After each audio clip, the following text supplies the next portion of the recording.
তো বন্ধুরা, জিও হটস্টারে একটা খুব সুন্দর মুভি আছে। মুভিটার নাম হলো সর্বম মায়া। তো কালকে রাতে আমি মুভিটা দেখছি। তো মুভিটা কেমন হয়েছে সেটাই আলোচনা করবো তোমাদের সাথে। তার আগে বলে দিই, তোমাদের রিভিউ দেখা পছন্দ করো তাহলে আমার এই চ্যানেলটা সাবস্ক্রাইব করে দিও, কারণ আমি এই চ্যানেলে সবসময় রিভিউ করে থাকি। আর তোমরা যদি মুভিটা দেখতে চাও, জিও হটস্টার যা দেখতে পারো, সেখানে হিন্দি ডাবিং এ অ্যাভেলেবেল আছে। এই মুভিটা দেখার জন্য তোমাদেরকে 2 ঘন্টা 27 মিনিটের সময় দেওয়া লাগবে। এটা একটা হরর ফ্যান্টাসি ফিল্ম। যারা যারা হরর কমেডি মুভি দেখা পছন্দ করো তাদের জন্য মুভিটা খুবই ভালো হবো। এই মুভির কাস্টের কথা যদি বলি, মুভিতে কাস্ট আছে নিবিন পলি, দিয়া শিবু, তারপর প্রীতি মুকুন্দন। আর এই মুভির ডিরেক্টর হলো অখিল সত্যান। তো এই মুভির গল্পটার কথা যদি বলি, মুভিতে গল্প দেখানো হয়েছে ইন্দু নামের একটা ছেলে। সে একটা বামন পরিবার থেকে আসা ছেলে। তো সে অল্প নাস্তিক টাইপের। তার বাবা একটা বামন, তার বাবা ভাবে যে আমার ছেলেও বামন হবো। তো তার ছেলে অল্প অন্য লাইনে চলে যায়। সে মিউজিশিয়ান হওয়ার স্বপ্ন দেখে। সে ভাবে যে আমি মুম্বাইতে যাই মিউজিশিয়ান হম।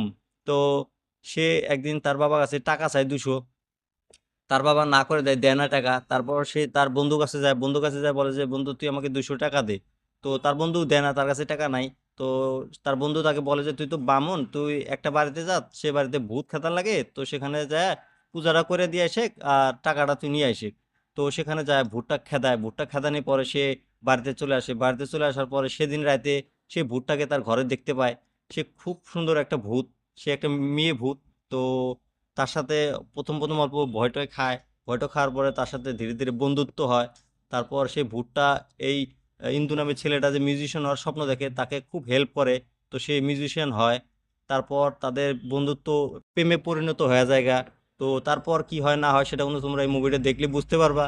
এই মুভিটা আমার কাছে কেমন লাগছে যদি বলি, আমার কাছে এই মুভিটা অসাধারণ লাগছে ভাই। মানতে লাগবো ভাই, মালয়ালম ইন্ডাস্ট্রি থেকে একটার পর একটা ভালো ভালো মুভি আসতেছে ভাই। অসাধারণ মুভি দেখলাম ভাই, মানতে লাগবো। এত সুন্দর মুভি আমি জীবনেও দেখি নাই ভাই। এই ভূতের সাথে যে প্রেমের কেমিস্ট্রিটা দেখাইছে ভাই, মানতে লাগবো। অসাধারণ মুভি ভাই।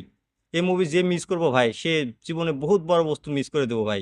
এই মুভিতে আমার একটা বস্তুই খারাপ লাগছে, সেটা হলো মুভি তাড়াতাড়ি শেষ হয়ে গেছে। মুভির রান টাইম কিন্তু 2 ঘন্টা 27 মিনিট, খেলা খেলি না কিন্তু।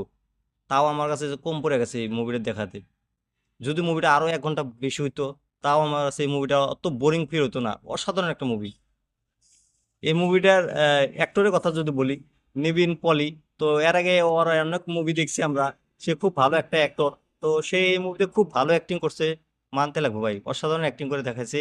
তারপরে মুভিতে যে মেন হিরোইন রিয়া শিবু, তো সে এই ভূতের চরিত্রটাতে অভিনয় করছে।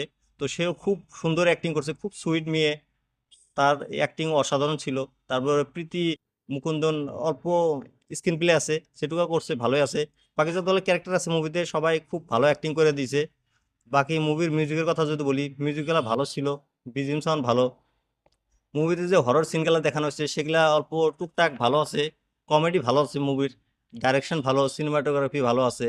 সব কিছু মুভিতে ভালো আছে। তো মুভির হিন্দি ডাবিং কিন্তু খুবই ভালো হয়েছে। তোমরা যদি চাও এই মুভিটা ফ্যামিলির সাথে দেখতে পারো, কোনো প্রবলেম নাই। অসাধারণ একটা মুভি। এই মুভিটা দেখার জন্য অল্প সময় লাগবে। তোমরা যদি মুভিটা দেখো, সময় কই থেকে কই চলে যাবো তোমরা বুঝতেই পারবে না ভাই। এত সুন্দর একটা মুভি। তোমরা মুভিটা দেখো ফ্যামিলির সাথে, খুব এনজয় করতে পারবা। মালয়ালম ইন্ডাস্ট্রি একটার পর একটা যে এত সুন্দর সুন্দর মুভি দিতেছে ভাই, মানতে লাগবো ভাই। অসাধারণ একটা মুভি দেখলাম, আমার মনে থাকবো। আমার মনে হয় এই বছরের আমার এটা ফেভারিট মুভি থাকবো। তো তোমরা মুভিটা দেখো, এখানে আমাকে কমেন্ট করে জানিয়ে দিও তোমাদের কাছে মুভিটা কেমন লাগছে। আর আমার রিভিউটা কেমন লাগছে সেটাও তোমরা কমেন্ট করে জানিয়ে দিও। এরকম রিভিউ দেখার জন্য আমার এই চ্যানেলটা সাবস্ক্রাইব করে দিও।